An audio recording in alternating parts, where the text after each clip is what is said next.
co-panelist or somebody I'm sharing the stage with, Douglas Hubbard, and he'll be coming on stage while he gets mine. We will talk about risk quantification, and we'll talk about the single biggest risk in cyber and what is that largest risk which most companies, most governments, most individuals really sit on today is something that we will be discussing.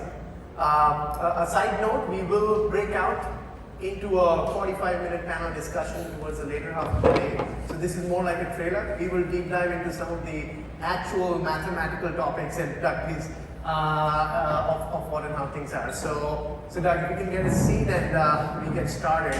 I'll start with a question, Doug, to you, where what is the single biggest risk according to you in risk management? Yeah, I don't know if anybody has any ideas about this so far. If anybody's thinking of a word or a few words that represent the biggest risk in cyber. So I'm from outside of cyber. I'm a quantitative risk analysis person. I've been in this for 33 years now. But the last few years, we've had a lot more cyber-related risk analysis. And as an outsider look, I would say the biggest risk in cyber is the way you're measuring risk in cyber. That's your single biggest risk. Think about it. We call this an apex risk. It's an apex risk because it affects all the other decisions about risk making, risk taking, risk management, etc. So yes, I think how you're analyzing and measuring risk is the biggest risk in cybersecurity. That sounds almost scary, because what Doug's saying here, and he spent 3 decades only on measurements, is no matter what detection or prevention tools you have in your artillery trying to protect you, it all goes into a spin, because if you don't have all of that adding up and telling you the real metric of what is your real risk, it almost doesn't matter. Doug, is there research to back this, that this is the largest risk? And you've seen a lot of quantitative measurement techniques over the last 30 years in different industries. Tell us more about that. Yeah, so even outside of cybersecurity, there's a lot of very soft methods that are very popular that a lot of research has shown that it actually adds error to decision making. In other words, not only does it not improve the estimates and decisions, it makes them literally worse on average than they would have been before. Does anybody recognize the tool? I'm sure you do. The risk matrix. You recognize that tool? Qualitative scores, the high, medium, low, red, yellow, green. How do we know this works? That's an important question in risk management in general. How do we know it works? It's not like you get immediate feedback. If you said, I'm going to mitigate this risk that had a 10% chance of happening per year, now it's only going to be, I don't know, 3%, how long would you have to wait to see if that was the case? Well, depending on the level of confidence you want as a statistician, it's more than a century. So how do we get feedback on this stuff? The way we look at this is we have to look at what the research says about the performance of components of risk analysis. We don't have the data for the long-term risk analysis here, but we know a lot about the performance of individual components. And all the research to date says the risk matrix not only does not add value, it doesn't improve estimates or make better decisions, it actually makes them measurably worse. That's a very, very interesting insight. You're actually saying that, I am being misguided to a wrong track.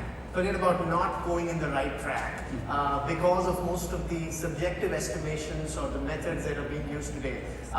What can we do to improve that, Doug? And you've seen that again across industries. So what do you think is the solution?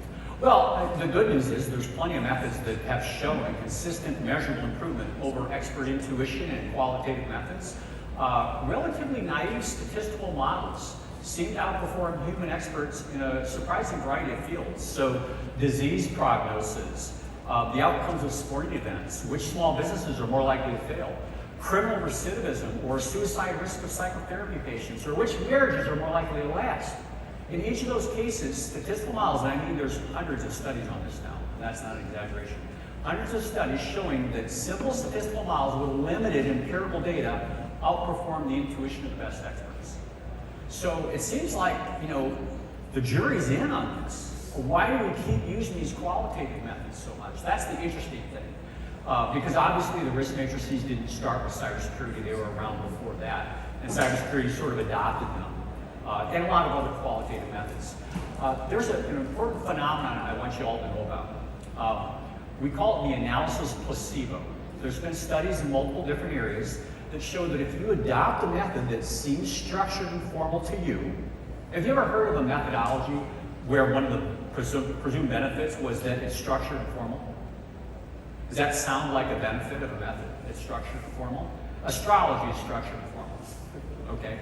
So that alone does not really matter as much. What happens though is that there's a kind of analysis placebo effect. You're going to feel better about your estimates and decisions, because remember what I said, you're not going to get immediate feedback on the performance of things.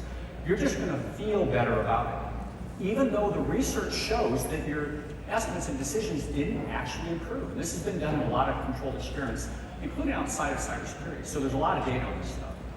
That's very interesting, and this actually brings me to the point where if you think of some other industries, they've actually applied some very structured analytics to measure and predict. I think healthcare is a good example. Financial services is a good example, where I know that most of the banks use, like when you go and apply for a mortgage or a loan, it actually uses the Bayesian network to say what is the probability you'll repay your loan given your credit history, given your bank balance, given your net worth, etc., right? But I don't see that being applied in cyber and in almost any tool that I've come across. What are your thoughts on that? Well, actually, the best banks do it that way, but they still don't all do it that way. There's still a lot of very soft stuff going on in banking as well. But actually, I think one of the reasons why there's objections to it, maybe you've heard this. We'd like to adopt quantitative models, but we don't have enough data. Does that sound familiar in cybersecurity?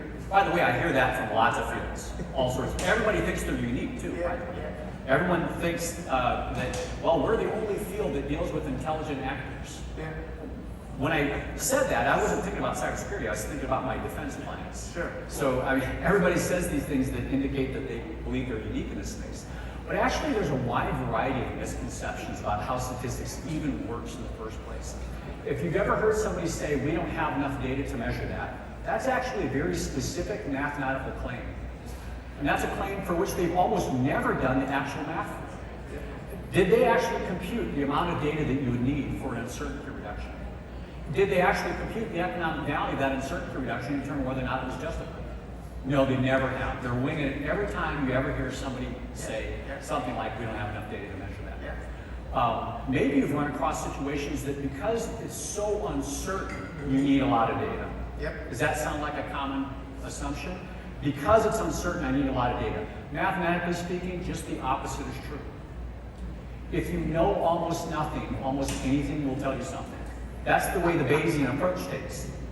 It's in those cases where you have lots of uncertainty, like cybersecurity, where you don't need a lot of observations to reduce your uncertainty significantly.